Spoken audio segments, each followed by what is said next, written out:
tardes a todos. A nombre del capítulo cubano de la Red de Redes en Defensa de la Humanidad, les damos la más cordial bienvenida. Hoy, como anunciamos, vamos a presentar las ediciones digitales en español e inglés del libro Nuestro deber es luchar, que recoge el diálogo que sostuvo el comandante en jefe Fidel Castro el pasado 10 de febrero con más de un centenar de intelectuales y activistas de la solidaridad con Cuba asistentes a la Feria del Libro de La Habana. Agradecemos profundamente la hospitalidad de la Casa de las Américas, institución emblemática de la cultura cubana y nuestroamericana, que ha facilitado todas las condiciones para poder realizar esta actividad. Como se ha venido informando, sobre todo a través de Cuba Debate, esta presentación está teniendo lugar simultáneamente en 11 ciudades del mundo, que como pueden observar en pantalla, las vamos a comenzar a ver en un rato, están transmitiendo en vivo, vía digital, estos actos a los que asisten intelectuales, luchadores sociales y amigos de la solidaridad vinculados a nuestra red. Aquí tenemos el privilegio de que el gran poeta y ensayista Roberto Fernández Retamar, Premio Alba de las Letras 2008 y presidente de la institución que nos acoge, sea quien conduzca la presentación del libro.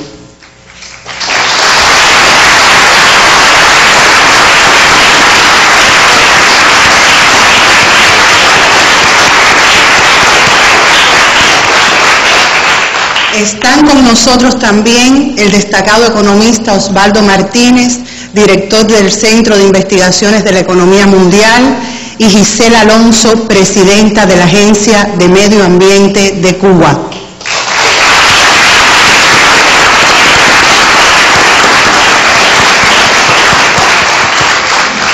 En la sala nos acompañan familiares de nuestros 5 héroes.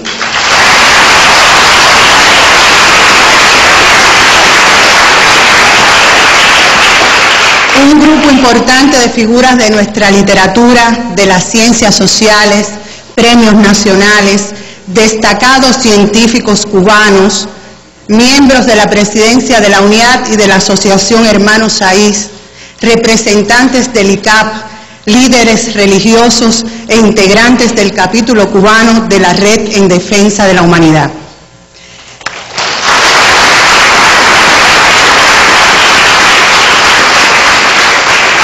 También se encuentran una representación de las editoriales José Martí, Arte y Literatura, que junto a la empresa de traducción e interpretación del Consejo de Estado y los trabajadores de la imprenta Federico Engel hicieron posible que el libro pueda estar hoy en nuestras manos.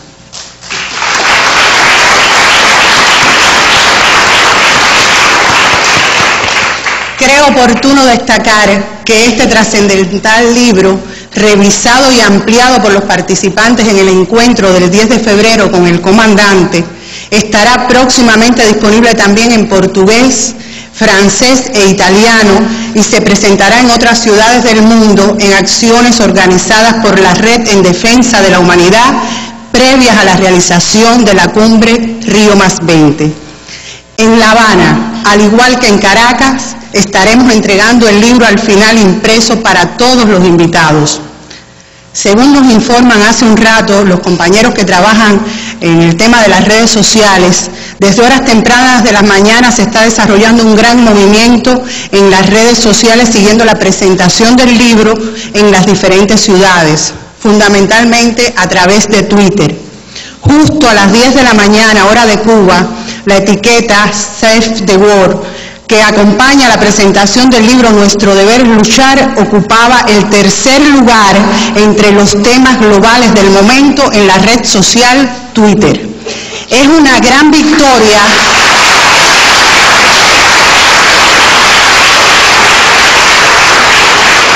que demuestra la fuerza creciente de las ideas progresistas en Internet y su utilización como un instrumento revolucionario.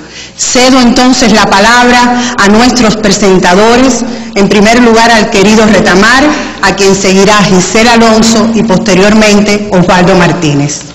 Gracias. Bueno, compañeras y compañeros, como ha explicado Ana María, se va a presentar este libro simultáneamente, si sea posible incluso a la misma hora, en distintas ciudades del mundo.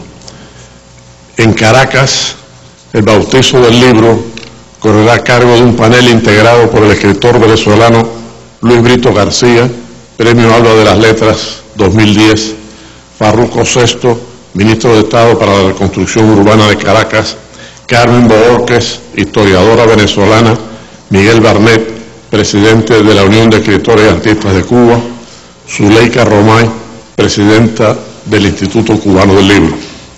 En Washington, el encuentro tendrá lugar a esta hora en la sede de la Oficina de Intereses de Cuba en los Estados Unidos. En el panel estarán Stuart Ashman, director del Museo de Arte Latinoamericano en Long Beach, California, Brian Becker, coordinador nacional de Answer Coalition, y José Pertierra, abogado, representante legal de Venezuela para la extradición de Luis Posada Carriles. Y Peter Phillips, del llamado Proyecto Censurado, intervendrá vía telefónica. En Buenos Aires, a las 15 horas de La Habana, 19 de Buenos Aires, participarán 4 personas que estuvieron en el Palacio de las Convenciones con Fidel el pasado 10 de febrero. Estela Caloni, Vicenta Batista, Juano Villafañe y Atilio Borón. La cita es en el Centro Cultural de la Cooperación, la sede donde funciona el Programa Latinoamericano de Estudios a Distancia en Ciencias Sociales.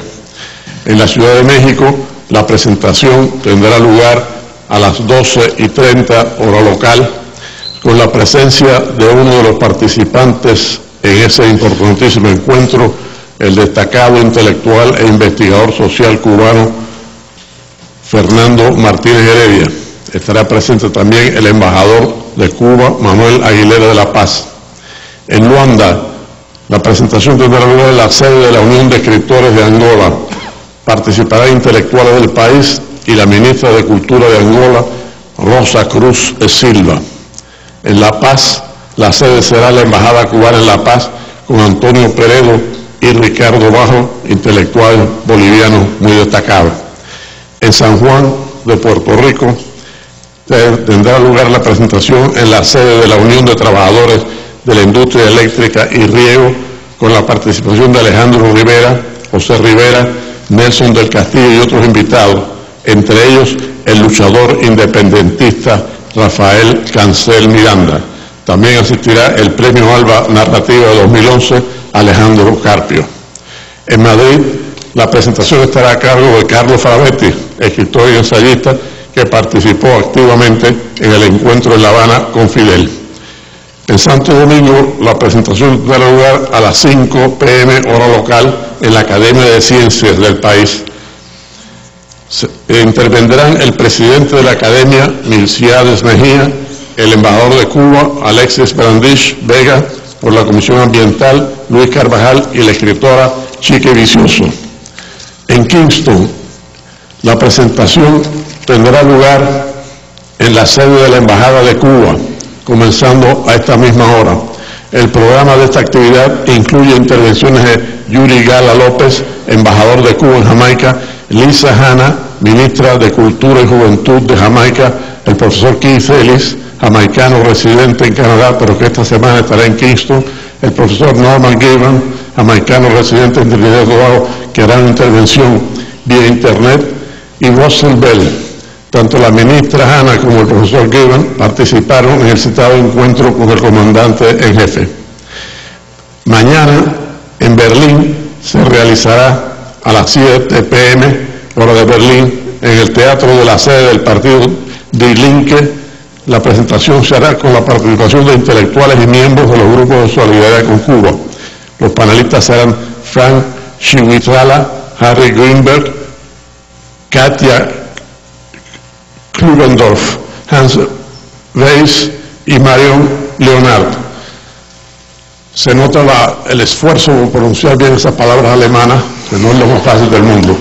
Bueno, como Ana María ha adelantado, es infrecuente, por no decir que es la primera vez que lo hacemos aquí en Cuba, que una presentación de esta naturaleza se haga simultáneamente en tantas ciudades del mundo, de América, los Estados Unidos, América Latina, los Estados Unidos, el Caribe, Europa. Eso señala la extraordinaria trascendencia del libro que se va a entregar, según acaba de decir Ana María, al terminar este año. Se trata realmente de un texto fundamental. Los que tuvimos el privilegio de estar esa día y tarde y casi noche con Fidel, sabemos que se expresaron criterios sumamente importantes y Fidel hizo observaciones muy agudas y pertinentes, demostrando una vez más lo extraordinariamente informado que se encuentra y lo agudo de su pensamiento. Ahora doy la palabra a la compañera Gisela Alonso y después al compañero Osvaldo Martínez. Muchas gracias.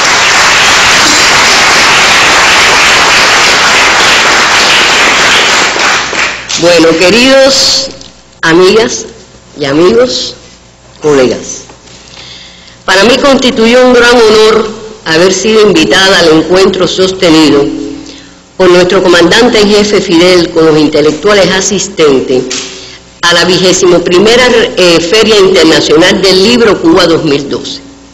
Eran en su mayoría escritores invitados, así como intelectuales de diversas disciplinas académicas y científicas, convocados todos por la red de redes en defensa de la humanidad, bajo el lema por la paz y la preservación del medio ambiente.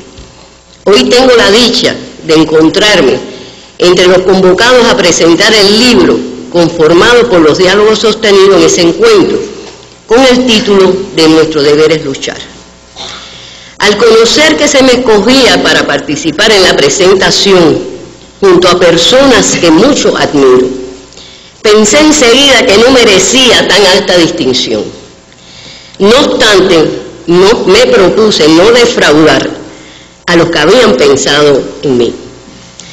Debo comenzar por afirmar el orgullo que siento de ser cubana y de haber desarrollado mi vida desde la adolescencia bajo la guía de un líder excepcional como Fidel, que en su dimensión humanista y su visión estratégica ha rebasado los límites geográficos de Cuba para lanzar al mundo múltiples mensajes y llamados de alerta en defensa de la humanidad, lo cual ha sido la guía por más de 50 años para nuestro pueblo y para muchos pueblos y hombres de bien en el mundo. Quisiera recordar que en 1974, y dirigiéndose a la juventud cubana, Fidel nos advertía: la humanidad del futuro tiene retos muy grandes en todos los terrenos. Una humanidad que se multiplica vertiginosamente, que ve con preocupación el agotamiento de algunos de sus recursos naturales, que necesitará dominar la técnica, y no solo la técnica, sino inclusive hasta los problemas que la técnica pueda crear, como son los problemas, por ejemplo, de la contaminación del ambiente. Y ese reto del futuro solo podrán enfrentarlo las sociedades que estén realmente preparadas. Y a los jóvenes de aquel entonces nos convocaba cuando añadía: y nosotros debemos aspirar a que nuestro pueblo esté realmente preparado. Con posterioridad, en la cumbre del Río señalaba: una importante especie biológica está en riesgo de desaparecer por la rápida y progresiva liquidación de sus condiciones naturales de vida, el hombre. Y continuaba afirmando: si se quiere salvar a la humanidad de esa autodestrucción, hay que distribuir mejor las riquezas y tecnologías disponibles en el planeta. Menos lujo y menos despilfarro en unos pocos países para que haya menos pobreza y menos hambre en gran parte de la tierra. No más transferencias al tercer mundo de estilos de vida y hábitos de consumo que arruinan el medio ambiente. Hágase más racional la vida humana, aplíquese un orden económico internacional justo, utilícese toda la ciencia necesaria para un desarrollo sostenido sin contaminación, páguese la deuda ecológica y no la deuda externa, desaparezca el hambre y no el hombre. En su discurso ante las Naciones Unidas sobre asentamientos humanos en 1996, se alzó una vez más en defensa de los pobres de este mundo cuando afirmó: debemos proclamar con toda energía que tenemos el derecho a respirar aire puro, beber agua que no esté contaminada, a que se nos asigne un empleo digno, alimentarnos y a que esos alimentos sean sanos, a que se nos eduque, a que se atienda nuestra salud, a ser menos pobres cuando otros son cada vez más ricos. En la actualidad vivimos situaciones muy complejas a nivel global, donde las grandes crisis amenazan con la posibilidad real de hacer imposible el sostén de la vida en nuestro planeta.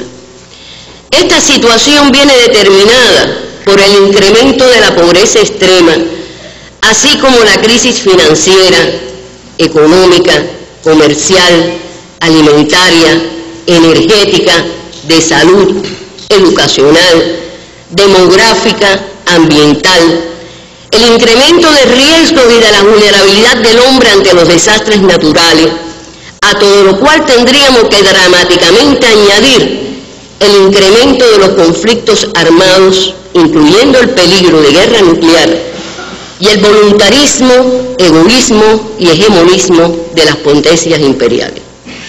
Desde el siglo pasado, la relación economía, sociedad, medio ambiente fue perfilada en la Conferencia sobre Desarrollo Humano de Estocolmo en 1972, en la que lo fundamental se sugería que era posible lograr el crecimiento económico y la industrialización sin dañar al medio ambiente.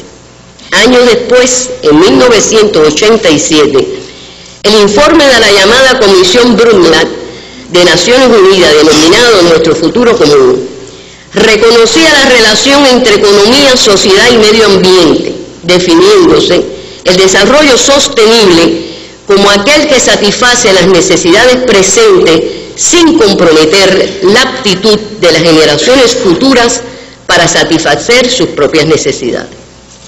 En la Cumbre Mundial sobre Medio Ambiente y Desarrollo de Río de Janeiro, en 1992, se abraza este concepto y se establece un grupo de principios éticos, morales y filosóficos que deberían adoptar y materializar en sus relaciones los diferentes estados a nivel global y en el plano nacional para avanzar hacia la sostenibilidad.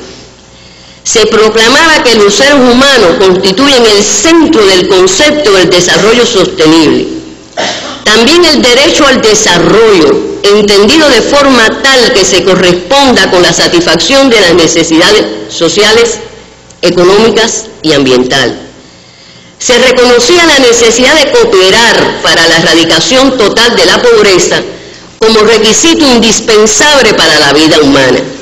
Se estableció el principio de que los Estados tienen responsabilidades comunes pero diferenciadas.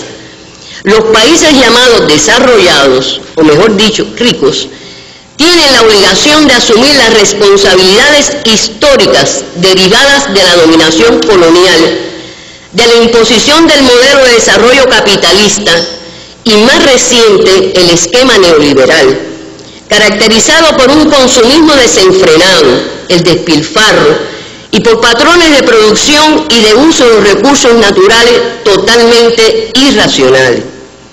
En consecuencia, al no ser infinitos los recursos del planeta, el objetivo supremo sería frenar la progresiva, acelerada e irracional explotación de los recursos naturales, la degradación de importantes ecosistemas, abatir los niveles de contaminación y trabajar por establecer un orden económico, social y, añadiría yo, político más justo y equitativo. Sin embargo, después de casi 40 años de esas grandes citas internacionales, el panorama se torna cada vez más difícil. Aunque las estadísticas por sí solas no sean capaces de captar toda la magnitud del sufrimiento humano, nos revelan que la mayoría de las personas que habitan el planeta no poseen el mínimo bienestar material ni social con el que poder disfrutar y compartir una existencia digna y solidaria. El total de habitantes del planeta es actualmente 7.000 millones, de los cuales el 18% viven en los países más desarrollados y el 82% en los países en desarrollo y los países menos adelantados. De ellos, 2.000 millones son jóvenes y niños entre 10 y 24 años y 893 millones son mayores de 60 años. En el plano económico, la brecha que separa a los países ricos de los países pobres no ha dejado de crecer. El ingreso total de 500 individuos más ricos del mundo es superior al ingreso de 416 millones más pobres. Entre tanto, los 2.600 millones de personas que viven con menos de $2 diarios y que representan el 40% de la población mundial, obtienen solo el 5% del ingreso mundial. En este contexto vale recordar que en los países en vía de desarrollo se ubica buena parte de los recursos naturales estratégicos, tales como un 84% de la reserva de petróleo, un 60% de la reserva de gas natural, el 28% de las reservas de carbón mineral, según la Agencia Internacional de Energía, además de poseer abundantes dotaciones de agua dulce y de biodiversidad, entre otros. Tales disparidades en el orden económico se traducen en grandes inequidades en el plano social, las que se expresan en el creciente número de pobres e indigentes en las áreas más subdesarrolladas del planeta e incluso en la proliferación de cinturones de pobreza en los propios países desarrollados. Hoy en día mueren al año en el mundo 9,2 millones de niños antes de alcanzar su 5º año de vida y el 99,9% de los mismos es en países pobres. El índice de mortalidad infantil mundial es de 45 por 1.000 niños nacidos vivos, pero es apenas de 6 en los países ricos. Y la mortalidad materna es 36 veces superior en los países pobres que en los países desarrollados. La esperanza de vida mundial es de 68 años, en los países ricos 79. Y se calcula que actualmente 800 millones de analfabetos existen en nuestro planeta y 67 millones de niños aún no tienen escuela. En la esfera ambiental, las principales afectaciones producidas por el hombre son la deforestación, la conversión de tierra, la desertificación, las alteraciones en los sistemas de agua dulce, la sobreexplotación de los recursos marinos, la contaminación y la pérdida de la diversidad biológica. El informe más reciente de Planeta Vivo, publicado por el Fondo Mundial de la Naturaleza, revela que la huella ecológica de la humanidad, es decir, nuestro impacto sobre el planeta, se ha duplicado desde mediados de la década del 60 del siglo pasado y excede en la actualidad en casi un 50% la capacidad del planeta para regenerar los sistemas de sostén de la vida. Si se continúa afectando los ecosistemas al ritmo actual, en el 2030 se requerirán 2 planetas para satisfacer nuestras demandas de recursos naturales. Según el reporte de la Unión Internacional para la Conservación de la Naturaleza, el 60% de los ecosistemas del planeta evaluados ya se encuentran dañados. Y siendo la diversidad biológica la base de la salud de los ecosistemas, en el mismo reporte se destaca que 17.291 especies de un total de 47.677 evaluadas se encuentran amenazadas. Pero a esto tendríamos que añadir que un informe reciente del Programa de Medio Ambiente de Naciones Unidas, correspondiente al cierre del 2011, se señala que resultados científicos recientes reportan que solo conocemos el 14% de las especies terrestres y solo conocemos el 9% de las especies marinas. Con relación a la diversidad biológica marina, la sobreexplotación, la contaminación y el incremento de la temperatura de los mares y su acidificación amenaza el 63% de la población de peces evaluados. La extensión de las llamadas zonas muertas en los océanos se ha venido duplicando cada 10 años desde la década de los años 60. En relación a la disposición final de los residuales, se ha denunciado que los mares constituyen el gran depósito final de los mismos. Los bosques resultan imprescindibles en el mantenimiento de procesos ecológicos fundamentales tales como el ciclo hidrológico y la absorción de CO2. Ocupan el 31% de la superficie total de la Tierra, correspondiente solamente 0,6 hectáreas por habitante. Los bosques primarios, en especial los bosques tropicales húmedos, que comprenden la mayor riqueza de las especies, sin embargo se calcula que entre el año 2000 y el 2005 se perdió el 1% de los mismos. La destrucción forestal continúa al increíble ritmo de 13 millones de hectáreas por año. En el 2011 la FAO reportó que ya el 25% de la tierra del planeta estaba degradada. La erosión de los suelos ya ha provocado una caída a nivel mundial del 40% de la productividad agrícola.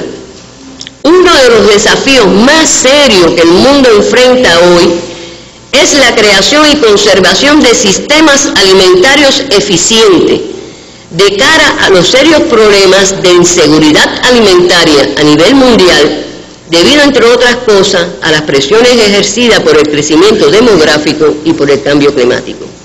Ya hoy la desertificación afecta el 25% de los suelos donde viven 1.000 millones de habitantes. Con relación al tema agua, solo el 3% de la masa del agua del planeta es dulce y de ella solo el 30% es accesible al hombre. Diversas fuentes especializadas consideran que la disminución del recurso agua dulce en términos de cantidad y el deterioro de su calidad podría llegar a ser en el presente siglo un serio problema en materia ambiental, constituyendo una fuente de crecientes conflictos por el control de este recurso vital. Ya en la actualidad, 71 países presentan estrés por déficit de agua dulce. Se estima que 1.100 millones de personas no tienen acceso al agua potable y 2.600 millones no disponen de saneamiento adecuado. En lo que respecta a la contaminación por compuestos químicos, en la actualidad se utilizan 100.000 productos con gran incidencia en los sectores económicos y en las industrias y grandes impactos negativos en la salud humana y el medio ambiente. Con relación a la contaminación en la atmósfera, la quinta parte de la población mundial que vive en los países de mayor ingreso es la que ha generado la mayor parte de la misma. En el caso de las emisiones de CO2, le corresponde alrededor del 58%, y solo Estados Unidos emite cerca de la cuarta parte de este gas de efecto invernadero.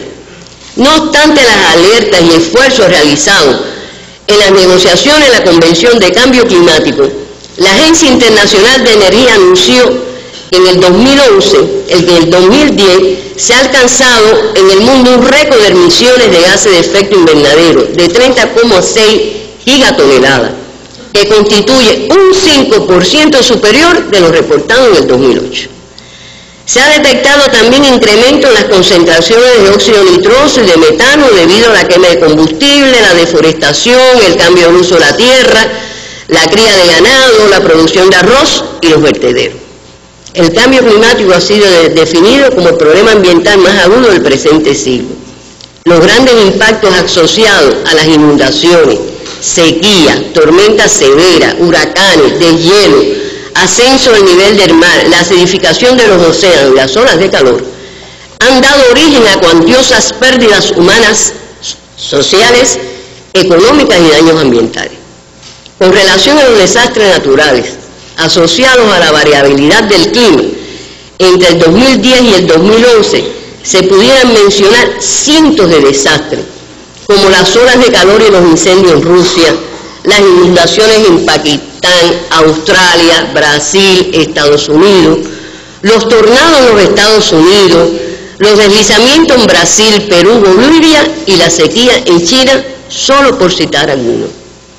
Otros desastres de origen natural han sido los devastadores terremotos de Haití en el 2010 y en Japón en marzo de 2011, que seguido del tsunami y el desastre provocaron el desastre nuclear en instalaciones que han arrasado con el nordeste de este país. Como desastre tecnológico en nuestra región, podemos citar el derrame de hidrocarburos en el Golfo de México, con el vertimiento de 5 millones de barriles de petróleo, cuyo impacto sobre el medio ambiente natural tendrán que ser evaluados por muchos años.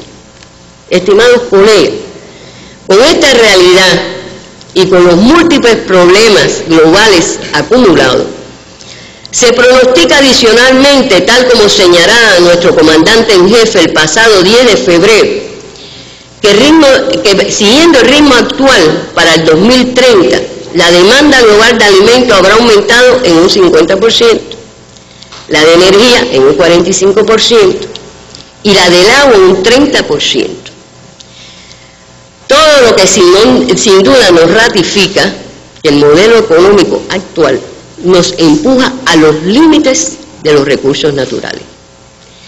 Ante esta compleja y grave situación, aprecio que conservan plena vigencia las palabras de Fidel cuando en el año 2001 insistió con renovada convicción que otro orden mundial diferente, más justo y solidario, capaz de sostener el medio natural y salvaguardar la vida del planeta, es la única alternativa posible. Por ello, decía, más que nunca el instinto de conservación de la especie tendrá que hacerse sentir con toda su fuerza. Y por eso ratifico que nuestro deber es luchar. Muchas gracias.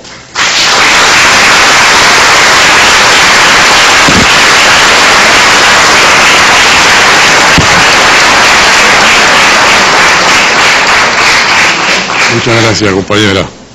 Osvaldo Martínez. Compañeras y compañeros, en una de sus reflexiones, el comandante Fidel Castro expresó, y cito, «La mayor contradicción en nuestra época es la capacidad de la especie para autodestruirse y su incapacidad para gobernarse». Fin de la cita.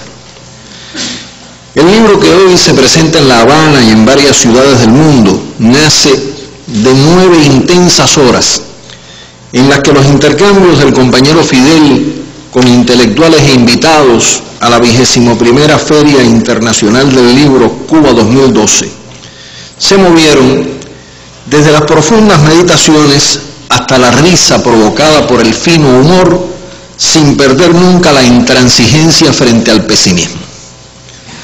La especie tiene la capacidad para autodestruirse y para salvarse tiene que luchar para transformar el conocimiento aplicado a producir armas y envenenar el medio ambiente en conocimiento para el bienestar y la convivencia pacífica en condiciones de justicia social. Solo así podrá la especie gobernarse a sí misma. La amenaza de guerra nuclear es uno de los terribles ingredientes del desafío actual a la sobrevivencia de la especie. La guerra imperialista tiene resortes geoestratégicos y ambiciones hegemónicas bien visibles, pero también incluye sórdidos intereses de lucro empresarial que se alimentan del gasto militar y crecen en la medida que se calienta el escenario bélico. Se gastaron en 2010 para producir armas 1,63 billones de dólares, o sea, 1 millón de millones más 630.000 millones adicionales. No teman, las cifras no son muchas. De ellos, el 43% fue gasto militar de Estados Unidos, sobrepasando en 6 veces al país siguiente en la lista. El comercio de armas florece en medio de la crisis económica global que reduce el comercio normal, encarece los alimentos y empobrece a cientos de millones. Desde 2002, el crecimiento de la venta de armas ha sido de 60%. Estados Unidos controla el 60% de ese mercado y son norteamericanas 44 de las 100 principales empresas que producen y comercian armas.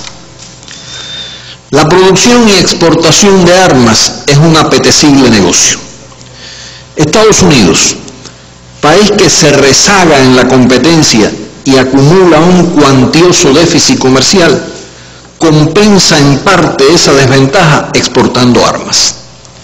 Exportó 229.900 millones de dólares en armas en 2010, como corresponde a su condición de primer productor y exportador, mientras que solo 3 de sus megaempresas bélicas, Lockheed Martin, Boeing y General Dynamics, obtenían ganancias netas en 2009 por 7.590 millones de dólares.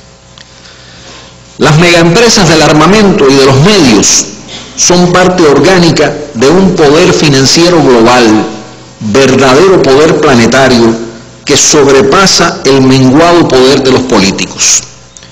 El compañero Fidel nos decía en el encuentro que para criticar a esos verdaderos dueños del planeta hay que conocerlos. Una rápida mirada para empezar a conocerlos nos revelaría que anclados en la riqueza se encuentran aquellos que poseen al menos $1 millón y que son el 0,001% de la población mundial y que en conjunto acumulan 42,7 billones de dólares, 10 veces el Producto Interno Bruto de la América Latina toda, y en la cúspide de la élite hay 225 supermillonarios cuyo ingreso es equivalente al de 2.500 millones de seres humanos. Para ellos, el mundo tal como está es dulce y grato. No les interesa luchar por un mundo mejor, porque en él no tendrían cabida ni la explotación que los engorda, ni el consumismo que los adorna. Esta élite de la riqueza tiene en las empresas transnacionales los vehículos corporativos de enorme poder para extraer ganancias, sobornar conciencias y acorralar gobiernos. Las 500 mayores empresas transnacionales obtuvieron ingresos equivalentes al 43% del PIB mundial en 2006 y sus ganancias netas fueron de 1,5 billones, más que suficientes para hacer desaparecer la deuda de los países dependientes, financiar todos los programas de Naciones Unidas sobre desarrollo del milenio, erradicar el hambre, la extrema pobreza y combatir a fondo los efectos del cambio climático para los países pobres que lo sufren sin provocarlo. El masivo gasto militar de la mayor potencia bélica tiene un objetivo geoestratégico hegemónico y su lógica última es la guerra. Después de 42 meses de estar hundido el país en la crisis económica, con 23 millones de desempleados totales o parciales, no pocos en Estados Unidos creen en las virtudes de estímulo económico que una guerra puede traer. Recuerdan con nostalgia que la guerra hispano-cubano-americana, la primera guerra de la etapa imperialista, sirvió en 1898 para que Estados Unidos escapara de la crisis económica de aquella década. Insisten en que fue la Segunda Guerra Mundial la que finalmente ayudó a dejar atrás la Gran Depresión de los años 30 para abrir paso a los dorados años 50, y que la recesión insinuada a finales de los 40 fue superada con la ayuda de la Guerra de Corea. Esta nostalgia, que incrementa el peligro de una catastrófica guerra nuclear, ignora que aquellas guerras convencionales correspondientes a la época prenuclear podían actuar como estímulos anticrisis, pero la guerra nuclear actual ha perdido esa capacidad. Las guerras con armas convencionales tenían dos virtudes como reanimadoras de la economía capitalista. Mediante la producción masiva de armamento convencional para cumplir pedidos del Estado en guerra, se generaba empleo en las cadenas fabriles de entonces, y también la guerra convencional aceleraba la destrucción de fuerzas productivas que la crisis económica había iniciado y la llevaba al grado suficiente para impulsar la recuperación sobre la base de la reconstrucción de posguerra. La destrucción era la suficiente para completar y acelerar el peculiar papel de la crisis económica en tanto destructora de riqueza para iniciar después otra fase expansiva. Y no era tanta como para amenazar la vida de la especie humana y del planeta. Era una lógica despiadada, pero funcionaba. Era posible entonces para el capitalismo no solo sobrevivir, sino utilizar la guerra como tónico estimulante para la economía. La guerra nuclear actual no sería estimulante frente al principal problema orgánico que es el desempleo, pues ahora la tecnología sofisticada para fabricar armas utiliza muy poca fuerza de trabajo, pero su capacidad destructiva es tan infernal que lo destruido no serían plantas fabriles, capitales financieros o algunas ciudades, sino el planeta y la especie humana tras el cataclismo del invierno nuclear. Para Estados Unidos, debilitado económicamente y con una cultura productiva declinante, el recurso de última instancia es la amenaza constante de guerra sustentada en el gasto militar. Pero amenaza de guerra y gasto militar poseen una dinámica diabólica que tiende a realizarse en la guerra real cuando convergen la mentalidad guerrerista, los conflictos por la hegemonía en petróleo, gas, agua, etc., disfrazados de razones humanitarias, y la creencia fatal de que en la guerra nuclear puede haber vencedores.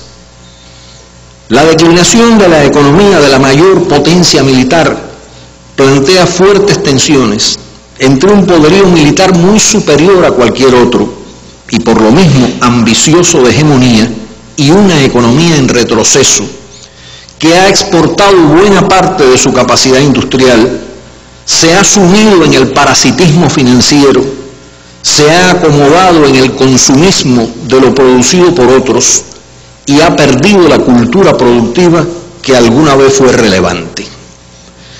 Algunos autores señalan que siguiendo esas tendencias, el país que al terminar la Segunda Guerra dominaba la economía mundial con su capacidad productiva, se encamina a terminar consumiendo los productos del exterior y a exportar solamente películas, espectáculos musicales, imágenes glamorosas de un consumismo insostenible y mortíferas armas. El rezago competitivo norteamericano y las ambiciones hegemónicas generan tensiones que se manifiestan en las guerras en Irak, Afganistán, Pakistán, en la amenaza de guerra nuclear contra Irán y también en los golpes e intentos de golpes de Estado en América Latina, Honduras, Venezuela, Ecuador, Bolivia, y la creciente militarización en forma de despliegue de bases militares a escala global. También ha sido puesta en escena una nueva doctrina de guerra que incluye, entre otras cosas, la peligrosa reconceptualización de las bombas nucleares pequeñas, que pueden oscilar estas pequeñas entre la mitad y hasta 6 veces la capacidad de la bomba de Hiroshima, como armas que forman parte de un menú de opciones cuya utilización puede ser decidida por el comando en el teatro de operaciones. Significa que un general en el teatro de operaciones dispone de una caja de herramientas para elegir, y entre las herramientas tiene disponibles minibombas nucleares que podría utilizar como lo haría con los blindados, la artillería, etc. La relación entre crisis económica y tendencias políticas ha sido variable en el pasado siglo. Considerando solo las mayores crisis y su traducción en resultados políticos, estos han incluido un movimiento del péndulo hacia la izquierda en los años de la Primera Guerra Mundial y hacia la derecha en los años de la Gran Depresión. La economía rusa de 1917 sufría los estragos de los años de guerra, pero también el impacto de la crisis económica europea. La crisis se asoció al triunfo de la Revolución de Octubre, aunque obviamente ella sola no pudo generar ese triunfo histórico anticapitalista. Muchos otros factores interactuaron con ella, pero el resultado final fue que la extrema tensión a que la guerra, la autocracia zarista y la crisis misma habían llevado a la población rusa fue interpretada y dirigida a la acción por una organización política que se proponía terminar con el capitalismo y construir el socialismo. En los años 30 del pasado siglo, la Gran Depresión fue la mayor crisis económica hasta entonces ocurrida, pero lo que predominó asociado a ella fue el fortalecimiento del fascismo.